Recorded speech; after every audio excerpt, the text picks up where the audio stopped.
gue mau nanya sesuatu. Apa sih hal yang lo pikirin ketika lo mendengar kata hedon? Nah, apakah ketika orang ngabisin banyak duit buat belanja, mabok-mabokan di diskotik, atau ketika orang makan sebanyak-banyaknya di restoran all you can eat dan beli boba yang paling mahal di mall? Well, mungkin beberapa dari kita punya pandangan kayak gitu tuh terhadap kata hedon. Gak jarang kalau ada orang ngabisin duit buat beli sesuatu, kita tuh selalu bilang gitu, hedon lo gitu. Tapi apakah benar hedonisme itu kayak gitu? Apakah salah menjadi seseorang yang hedon? Nah, di video ini gue bakal ngejelasin nih sedikit banyak tentang pandangan hedonisme. Dan gimana caranya untuk menjadi bahagia ala seorang hedonis. Lo tonton video ini sampai habis dan jangan lupa like sekaligus subscribe supaya lo gak ketinggalan video lainnya dari 1%.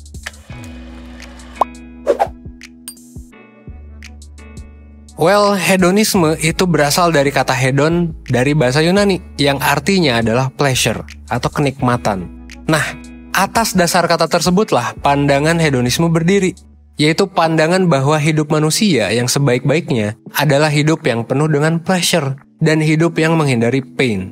Jadi, seek pleasure, avoid pain.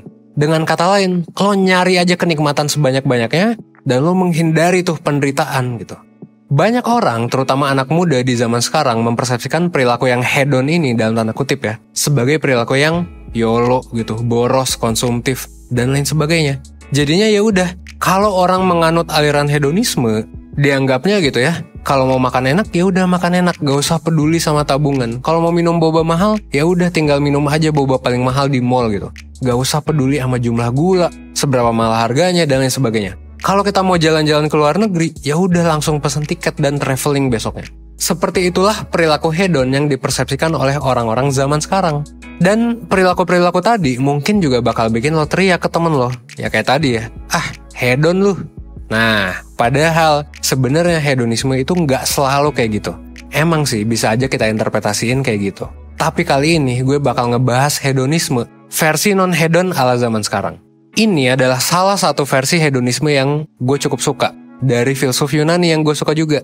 Namanya adalah Epicurus. Seringkali hedonisme versi Epicurus itu juga disebut-sebut sebagai aliran Epicureanism. Nah, ngomong-ngomong tentang hedonisme itu kan sekarang ya mungkin kesannya negatif gitu lah. Padahal kalau menurut gue justru hedonisme ini adalah pandangan yang bisa jadi dianut oleh sebagian besar dari lo gitu. Sebagian besar orang di dunia. Dan sebetulnya ya pandangan ini sih nggak negatif-negatif banget menurut gue. Bahkan ini bisa jadi pandangan yang oke banget. Menjadi hedon bahkan mungkin bisa jadi merupakan solusi terbaik buat hidup lo saat ini. Nah, kayak gimana sih hedonisme versi Epicurus?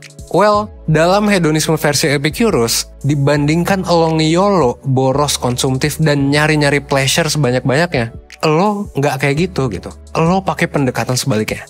Justru dibandingkan kita ngejar pleasure, lebih baik kita avoid pain. Jadi kalau kata Epicurus, dibandingkan kita beli kopi mahal di kafe, ke diskotik mabok-mabokan, makan mahal, mendingan ya udah hidup sederhana aja. Gak perlu tuh lo beli-beli barang atau makanan-makanan mahal gitu. Gak perlu kita jadi boros, beli kopi yang mahal, boba yang mahal. Ya udah gitu, yang penting kebutuhan-kebutuhan sederhana kita seperti makan dan tidur itu terpenuhi. Itu aja udah cukup. Nah, cara-cara sederhana ini adalah hedonisme versi Epicurus. Yang jadi pertanyaan besar adalah, kenapa kok hedonisme kayak gini?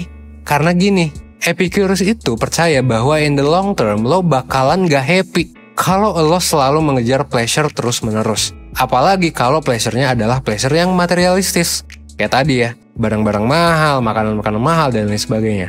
Epicurus itu percaya bahwa hedonisme yang beneran itu bukanlah hedonisme yang selalu ngejar pleasure. Kalau lo selalu ngejar pleasure, maka pleasure itu lama-kelamaan akan hilang. Dan bisa jadi malah jadi bumerang buat kita. Perilaku-perilaku boros, konsumtif, dan lain sebagainya, itu tuh bakal bikin kita sedih setelah kita ngelakuinnya. Dan dalam jangka panjang juga nggak baik buat kita. Contohnya gini, kalau kita makan terlalu banyak, ya udah kan perut kita jadi gak enak gitu karena kekenyangan. Nah, ini pleasure yang bisa jadi bumerang gitu.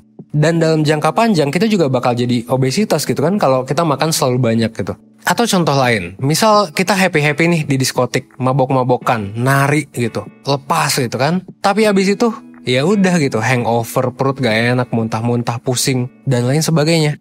Itu contoh yang kedua. Atau contoh yang ketiga misalnya. Sesimpel pas lo udah happy banget gitu ya.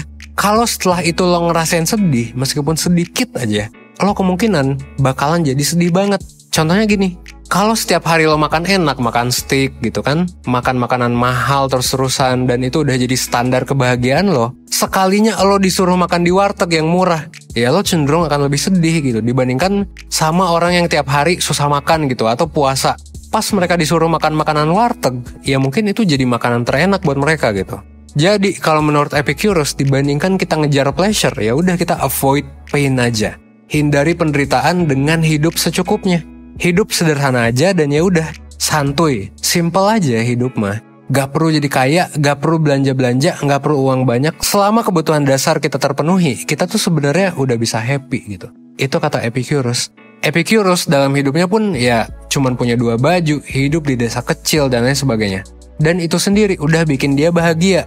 Nah kita sendiri, kalau mungkin sekarang kita ngerasa cemas, susah untuk bahagia dan wah pokoknya negatif lah kondisinya. Mungkin kita perlu belajar dari Epicurus. Seorang hedonis yang ya udah gitu, hidupnya tuh bisa jadi beda banget sama yang kita lakuin sekarang. Dan mungkin ada beberapa pelajaran yang bisa kita petik dari dia. Nah, gimana nih caranya buat belajar jadi bahagia ala-ala seorang hedonis? Gue ada nih beberapa tipsnya yang mungkin bisa lo praktekin. Apa aja tuh? Tips pertama, coba lo hindari hal-hal yang gak esensial dan gak terlalu penting. Buat Epicurus, hal yang penting buat manusia untuk bisa bahagia dalam hidupnya sebenarnya cuman hal-hal yang simple. Hal-hal yang kayak ya udah gitu. Kita tuh bakal mati kalau nggak ngelakuin itu. Contohnya apa?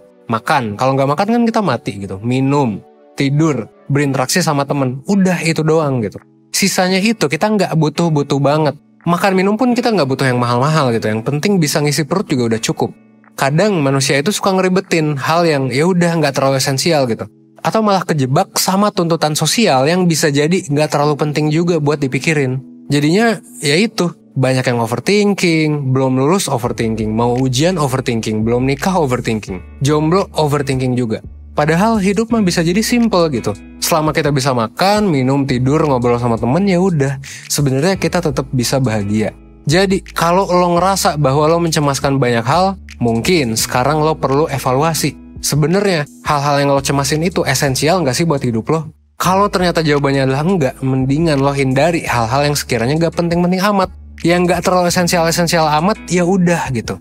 Mungkin emang nggak se-ekstrim tiba-tiba ditinggalin dan lo cuman makan, minum, tidur doang gitu. Tapi lebih ke at least lo tahu gitu, hal-hal apa sih yang benar-benar penting buat lo, dan yang mana yang cuman noise doang gitu dalam hidup lo yang sebenarnya nggak penting-penting amat. Konsep ini nih, kalau menurut gua itu mirip-mirip sama prinsip minimalism. Gua udah sempet bahas ini beberapa kali. Kalau lo pengen tahu juga saran gua, lo bisa cek playlist seri minimalism di link yang udah gua taruh di deskripsi. Tapi sebelum itu lo selesain dulu video ini sampai habis ya. Tips kedua, setelah lo hindari hal yang emang gak penting buat lo fokus sama needs yang utama aja. Makan, tidur, dan melakukan hal yang penting buat lo. Hal yang penting buat lo kan mungkin bukan makan sama tidur doang gitu. Ini adalah pertanyaan yang harus lo jawab. Apa sih hal yang penting buat lo di dunia ini?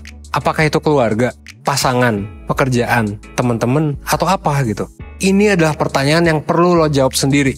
Karena tiap orang bisa jadi beda-beda hal yang dipentinginnya. Ada orang yang mentingin karir dan memprioritaskan karir misalnya dibandingkan keluarganya atau pacar gitu. Ada yang sebaliknya, gak apa-apa punya pekerjaan yang biasa-biasa aja, yang penting bisa menikmati hidup bareng keluarga. Keduanya gak ada yang salah. Tinggal lo mau milih yang mana, lo mentingin apa dalam hidup. Kalau lo udah tahu lo mentingin apa, maka lo bisa tuh untuk mulai memprioritaskan hal yang penting buat lo. Kalau menurut lo keluarga itu penting, ya udah gitu. Spend time bareng keluarga lo. Kalau menurut lo pertemanan itu penting, ya udah spend time waktu bareng teman-teman lo. Hidup itu sebenarnya bisa jadi sesimpel itu, cuman kadang banyak yang lupa. Yang dipentingin apa, tapi yang dihabisin banyak waktunya apa gitu, dan bisa jadi bukan yang kita pentingin. Kalau lo kayak gitu, mungkin ada yang perlu lo evaluasi. Bisa jadi lo kurang cocok sama pekerjaan lo yang sekarang, karena misalnya menguras waktu dan menyulitkan lo untuk melakukan hal yang lo suka. Atau mungkin emang sekarang lo masih dalam tahap proses aja gitu, buat lo untuk menemukan hal yang penting buat lo. Keduanya gak apa-apa, yang penting sedikit demi sedikit lo mulai cari tahu apa sih hal yang penting buat lo, dan gimana cara biar lo bisa spend time banyak buat itu. Karena kalau kita hidup tapi kita gak melakukan hal yang penting buat kita, ya buat apa kita hidup gitu. Pasti Epicurus bakal bilang kayak gitu kalau beliau masih hidup sekarang. Oke, itu yang kedua. Tips yang ketiga, ini sama kayak video yang udah gue buat sebelumnya, yaitu anggaplah kematian sebagai hal yang akan memberikan kita ketenangan. Hidup di dunia itu penuh dengan penderitaan. Mungkin sewaktu-waktu kita bakal ditinggal sama orang yang kita sayang. Kita bakal kena bencana, penyakit, dan lain sebagainya. Intinya hidup itu adalah penderitaan. Karena hidup itu hanya penderitaan, maka kematian sebetulnya adalah obat dari semua penderitaan itu. Epicurus percaya bahwa kalau kita mati ya udah gitu. Kita sebenarnya bakal bisa tenang, kita bisa kembali ke alam dan ya udah, gak perlu hidup di tengah penderitaan lagi. Dan ini kalau berdasarkan pandangan Epicureanism, ini adalah pleasure dengan tingkat paling tinggi. Kematian adalah pleasure dengan tingkat paling tinggi. Kenapa? Karena sesimpel kita gak bakal menderita lagi di dunia selama-lamanya. Dan itu pasti adalah hal yang paling indah yang bakal kita rasain, kalau kata Epicurus gitu. Jadi ya udah sebenarnya, kalaupun sewaktu-waktu kita meninggal, ya just be ready gitu. Siap-siap aja and be happy gitu. Sesimpel itu. Itu tips yang ketiga. Tips yang keempat, lo bisa coba untuk happy dan santuy sama temen lo. Epicurus itu percaya bahwa hidup yang bahagia adalah hidup yang sederhana. Ya udah gitu, nongkrong, main bareng-bareng aja sama temen-temen lo gitu. Coba nikmati waktu dengan baik sama temen-temen lo. Karena hidup tuh bisa jadi sesederhana ngetawain banyak kejadian-kejadian positif dan negatif bareng temen. So, enjoy aja, nikmatin waktu lo sama temen-temen lo selagi lo masih bisa menikmatinya. Itu yang keempat. Yang kelima, balik lagi. Kebahagiaan, happiness, itu masalah mindset. Bukan masalah uang, apalagi barang. Kalau kata seseorang yang bijak, bukan masalah lo nongkrong di kafe mahal atau warkop murah. Tapi kebahagiaan itu adalah ketika lo nongkrong bareng temen-temen lo. Jadi ya udah gitu. Kalau lo sekarang gak kaya-kaya banget, gak punya barang branded dan lain sebagainya, itu bukan masalah yang besar. Lo tetap bisa bahagia kok dengan hidup sederhana. Epicurus udah membuktikan itu. Gitu sih.